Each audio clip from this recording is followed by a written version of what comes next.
an absolute cop-out when they say to you, "It's not you, it's me," and they terminate a relationship. It is so painful to know that somebody couldn't have been honest enough to give you the real reason why they're actually walking away from a relationship that you so invested in, and you're getting no answers whatsoever.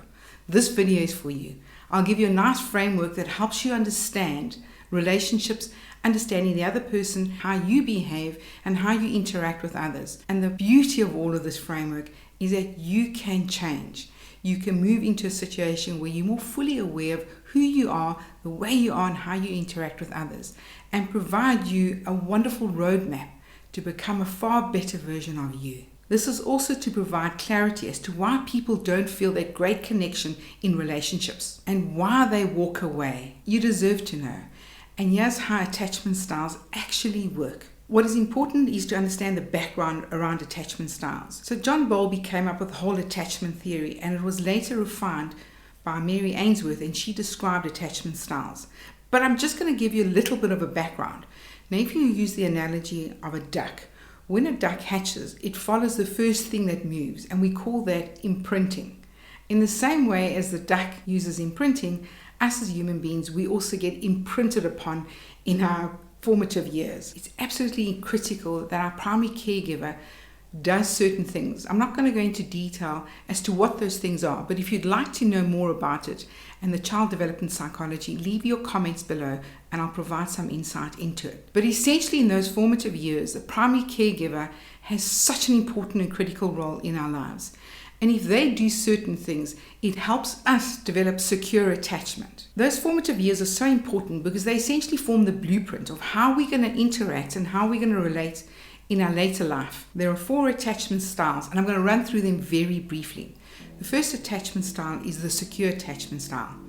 The second attachment style is the avoidant. The third one is the anxious, and the fourth one is a blend of avoidant and anxious. So if they just walk away, sometimes they are unable to actually identify what the real reason is. And this is one of the attachment styles called the avoidant attachment style. I'm going to be covering it later and giving you the background and understanding as to what they experience, what they feel, and what their primary focus and behavior is in any relationship. But before I get there, I first want to describe the secure attachment style. So we all aspire to be securely attached. And the good news is that every single one of us can actually develop that ability to be securely attached. But we've got to do the hard work. And the important part is knowing, first of all, that we're not there.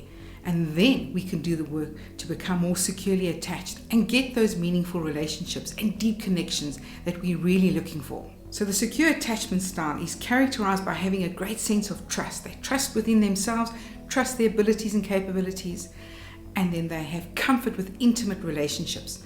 Intimacy is not an issue for somebody with a secure attachment style. These individuals are confident in seeking support. They're not afraid to ask for help when they need it, and they're so comfortable in expressing themselves and communicate what their needs are, what their expectations and standards are. The second attachment style is the anxious attachment style. Now this is marked by an individual who feels the need to be close to somebody. This behavior is often seen as being clingy and needy. These are individuals who have a great sense of fear of being abandoned. And this is often triggered by small little behaviors that their partner does. The partner says something that they may find offensive or hurt them. They immediately internalize and feel, it's me, this person is going to leave. It's the end of the relationship. They have an excessive need for reassurance. Now when they get to those people, the people that walked away aren't giving you a valid reason. This is what this video is essentially all about, the avoidance. So these individuals are marked by characteristics of not wanting to get close, feeling uncomfortable, and a great sense of discomfort when the relationship starts getting really close. These are the individuals who struggle to express their feelings. These are the ones that will never discuss anything that's important. They avoid intimacy. The biggest fear that they have is they do not want to be seen as vulnerable. These individuals like to create emotional distance, and they don't want to ask you for anything. You'll see they keep their distance from you, and they very often are super hyper independent. They can do it all themselves. Is this resonating with you? Does this remind you of a certain someone? Because these are the people that walk out of relationships without giving you a valid reason. If you don't want to miss these videos, we are going to deep psychological explanations as to the way people behave and the impact they have on others around you. Hit the subscribe button. I'd love to grow a community of people who want to become stronger individuals and start progressing to becoming secure attached. The reason why the avoidants don't give you a reason is simply because they don't have one. They've built up so many blocks and so many barriers to be in tune with themselves that they just simply don't know. So they pull away so they don't have to feel vulnerable and that their independence has been taken away from them. These individuals feel deeply conflicted. The very thing that they're looking for is becoming elusive. They're actually seeking and searching for deep, meaningful connection. But because of their prior upbringing, those earlier formative years, it's been ingrained within them to be self-sufficient and not to express any vulnerability. And they therefore create this barrier, they create this brick wall, because they go back to their comfort zone and feeling as though they can only depend upon themselves. So if somebody leaves you without giving you a valid reason, this will hopefully provide you with a better reason as to what's happening psychologically within them and help you understand the situation a lot better. Then we get to the fourth attachment style. This is the disorganized attachment style.